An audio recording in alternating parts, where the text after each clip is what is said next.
짐작가는 다른 일들. 은희경 소설. 그 여름 어머니는 중풍으로 3년째 자리 보존을 하고 있었다. 4번째 바뀐 간병인이 대소변을 제때 채워주지 않아 욕창이 심해졌다. 쉬파리까지 달라붙었다. 그는 어머니에게 그녀를 인사시키는 일을 망설일 수밖에 없었다. 그리고 그런 어머니를 보자마자 그녀의 눈에 맺히는 눈물을 본 순간 그녀와 결혼하기로 결심하지 않을 수 없었다. 그녀의 눈물은 물방울 다이아몬드처럼 그의 심장에 간직되었다. 결혼 후 그녀는 형제들이 나누어 내는 어머니 약값을 붙이며 불평을 터뜨리곤 했다. 이렇게 나가는 돈이 많아서 어느 세월에 집을 사. 그녀의 눈은 파충류처럼 차가웠다. 보석 같은 눈물이 굴러 떨어졌던 눈이라고는 믿어지지 않았다. 20살 이래로 그는 한결같이 술을 많이 마셔왔다. 아직도 그는 술을 마시지 않을 이유를 발견하지 못하고 있었다. 취해 들어오는 날마다 그녀는 똑같은 말을 반복했다. 대체 무슨 돈으로 이렇게 술을 먹고 다니는 거야? 그러고는 그의 주머니를 뒤졌다. 결혼 전 그가 밤늦게 전화를 걸면 그녀는 술값을 가지고 달려 나오곤 했다.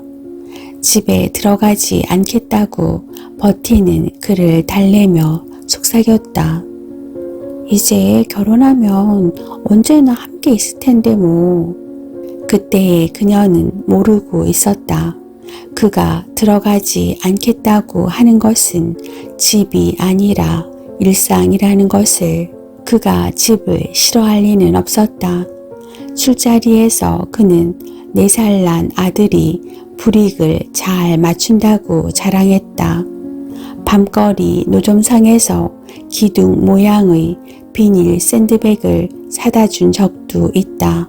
그 일 이후 그의 머릿속에는 자신이 자상한 가장이라는 사실이 깊이 각인되었다. 어느 일요일 그는 그녀와 밥상에 마주 앉았다. 그녀가 가시를 발라서 밥 위에 조기를 얹어주었다. 그녀의 굵어진 손마디로 힐끗 눈이 갔다. 밥상을 물리고 한가로이 담배를 피워문 그는 딱히 할 일이 없었다. 그녀의 인생에 대해 잠깐 생각해 보았다. 그리고 아이가 잠들기를 기다려서 그녀의 뒤로 다가가 어깨를 안았다. 그녀는 놀라는 척 했다. 그러면서도 얼굴이 발그레해졌다. 하지만 월요일 밤늦게 문을 따주며 그녀의 얼굴은 다시 미알 할미의 탈 바가지로 돌아갔다. 싸울 때마다 그녀는 이혼을 들먹였다. 하도 들어서 말하는 사람이나 듣는 사람이나 그 뜻을 실감 못하게 된 지 오래였다. 이렇게 살 거면 이혼해. 내 말이 그 말이야. 하고 소리친 다음 그들은 의견 일치를 본 사람들답지 않게 쿠션이나 재떨이 따위를 던졌다. 그는 사표 쓸 생각을 하는 중이었다. 그를 지금의 광고 회사로 끌어갔던 선배가 독립하여 작은 프로덕션을 차렸다. 선배는 조직의 기압이 낮은 곳에서 마음껏 아이디어를 펼쳐보자고 권했다. 그 말을 들으니 그는 한 직장에 6년째 다녔다는 것이 성실인지 무능인지 알고 싶어졌다. 그는 32이었다. 마지막 기회일지도 모르는 일이었다. 머릿속 계산으로는 불안도 없지 않았지만 그의 가슴이 먼저 뛰노는 데야 어쩔 수 없었다. 그 가슴의 박동을 그녀는 중요하게 생각하지 않았다. 갯돈은 어떻게 부으라고 하면서 징징댔다. 월급은 나온다니까 라고 설명해도 소용없었다. 뻔하지 뭐. 선배라는 사람하고 어울려 다니면서 맨날 술이나 마셔댔겠지. 그는 직업이 카피라이터였지만 이런 경우에는 오래된 명구 하나밖에 생각이 나지 않았다. 이게 남편을 뭘로 알고. 무협지로 사춘기를 보낸 그에게는 무협지 수준의 대범함이 있었다. 그 대범함은 대학 시절 장자를 알게 되면서부터 허무주의의 성격을 띠게 되었다. 술자리에서 그는 자신을 펴펴히 무림을 떠나는 고수로 표현하기를 좋아했다. 즐겨 곁들이는 안주는 나비의 과부였다. 한 과부가 남편의 무덤에 부채질을 하고 있다. 무덤에 흙이 말라야 개가를 할 수 있기 때문이다. 그것을 본 장자의 아내는 분개한다. 그러나 장자가 죽자마자 그녀는 문상혼 후 왕자에게 교태를 부린다. 금방 죽은 사람의 골을 파서 눈에 얹어야 낫는다는 후왕자의 병을 고치기 위해 장자의 관까지 뜯는다. 여자란 다 잠정적 가부라고. 품속에 부채 하나씩은 갖고 있을걸? 그의 결론은 늘 그 자리에 술맛을 돋우었다. 그는 조바심 잘 내는 그녀의 성격에 넌더리를 내고 있었다. 무리하게 개를 두목이나 들었고 아들이 태어나기를 기다려 교육보험에 든 그녀였다. 얼마 전에는 생명보험까지 들었다는 말을 듣고 기가 막혔다.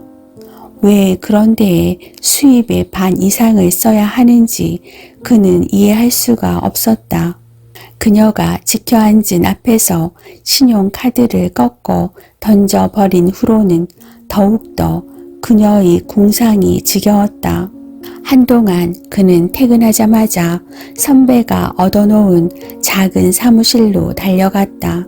창사 회의를 한다고 이틀 계속 술을 마신 적이 있었다.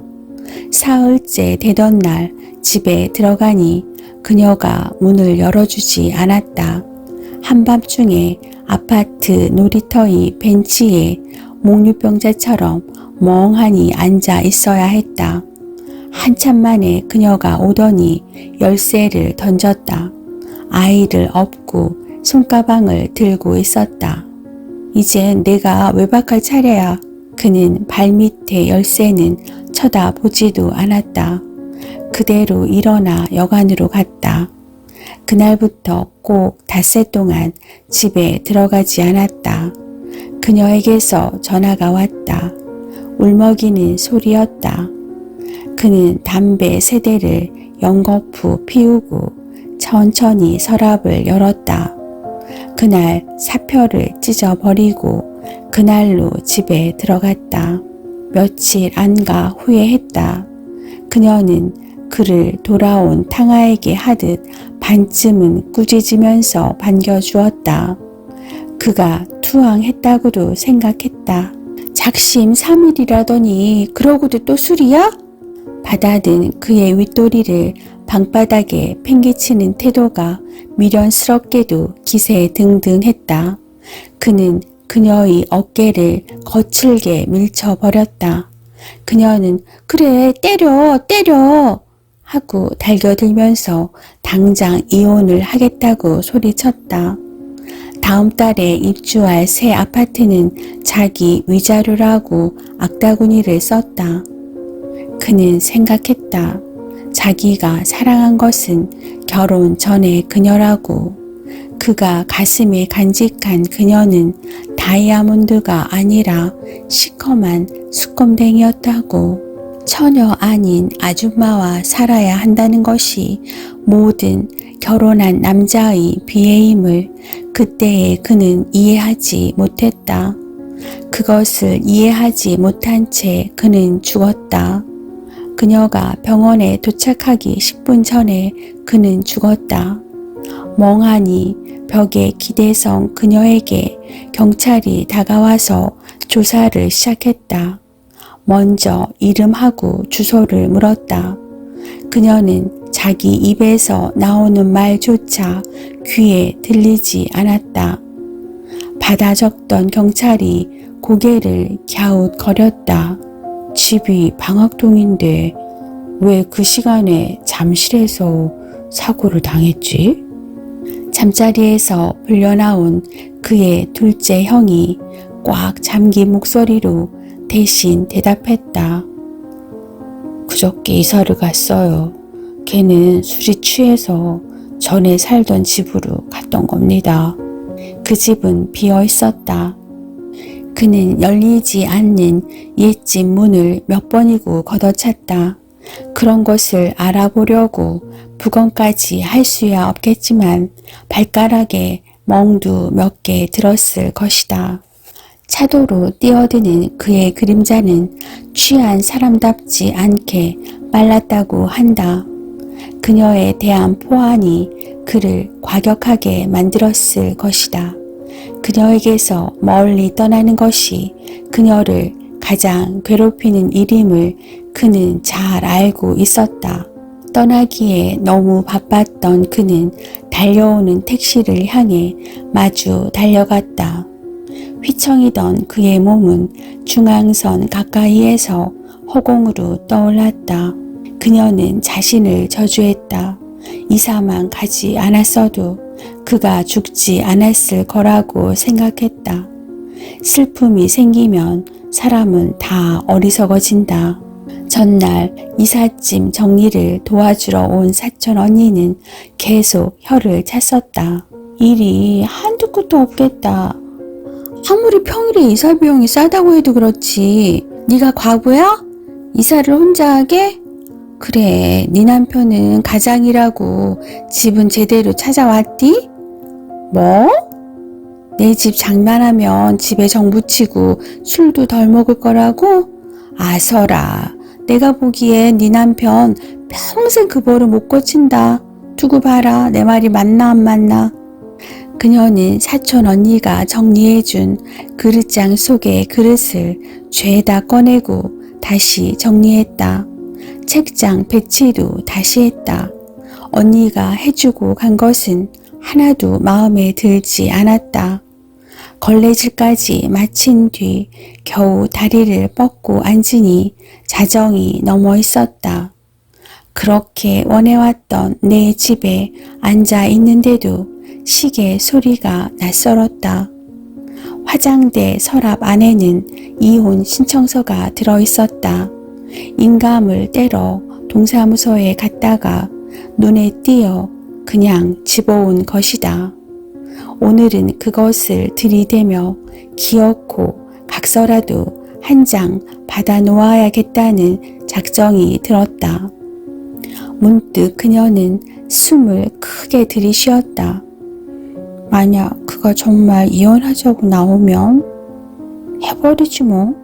나도 이제 지긋지긋해. 그 순간 전화벨이 귀청을 찢었다. 그녀는 날벼락이라도 맞은 것처럼 놀랐다. 그녀는 29살이고 아들 재영이는 4살이었다. 그는 너무 일찍 죽었다. 어머니한테 한번 다녀가라고 큰형에게 전화를 받던 날 말없이 담배 연기를 뿜어내더니 어머니보다도 2년이나 일찍 죽었다. 그녀가 이상하고 각오했다면 그것은 이혼이었다. 그의 죽음은 결코 아니었다. 그럼에도 그녀는 그의 죽음에 철저히 대비한 사람 같았다. 그녀는 1억 원짜리 생명보험의 수혜자였다. 28평짜리 새 아파트도 그녀 혼자만의 것이 되었으며 보상금도 처음 보는 큰돈이었다. 그녀의 인생은 여러 가지로 달라질 국면에 있었다. 누군가는 그것을 새 출발이라고 말해 주었다. 하지만 그녀는 저녁이면 여전히 복도의 발소리에 귀를 기울였다. 발소리가 집 앞에서 멎으면 화들짝 반가운 기분이 되었다가 다시 멀어져 가면 그를 원망했다. 자기가 원망해야 할 것은 그의 늦은 귀가가 아니라 무정한 죽음이었다. 그것을 깨닫는 순간 그녀의 팔에는 촘촘하게 소름이 돋았다. 그녀는 욕실로 들어갔다. 칫솔 꽂이에는 이제 칫솔이 하나뿐이었다. 입술이 찢어져라 우악스럽게 이를 닦았다. 그녀의 빨개진 눈은 빈 칫솔 꽂이를 노려보고 있었다. 고무줄로 묶었던 긴 머리도 풀어서 득득 빗었다. 그녀의 시선이 손 안에 든 브러쉬에 멈춰졌다. 눈빛이 멍해졌다. 전화벨이 울릴 때마다 그녀는 깜짝 놀랐다. 이제 그가 전화를 걸어 그녀를 행복하게 해주는 일은 없었다. 그녀를 행복하게 해줄 수 없듯이 그는 다시는 그녀를 불행하게 만들 수도 없다. 그녀의 행복과 불행은 일단 둘 다 유보된 셈이었다.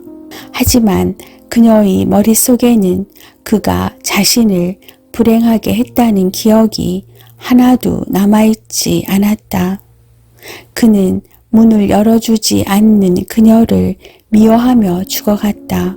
그녀가 그를 향한 문을 닫아 건 적이 단 한 번도 없는데도 어느 밤인가 놀이터 벤치에 앉아있는 그를 베란다에서 내려다보며 그녀는 울었다.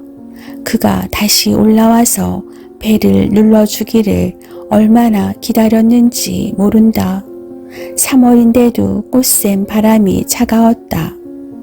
그녀는 그가 내일을 벗어버리고 나간 것을 알고 있었다. 아이를 들쳐 업었다. 정말로 나갈 작정은 아니었다.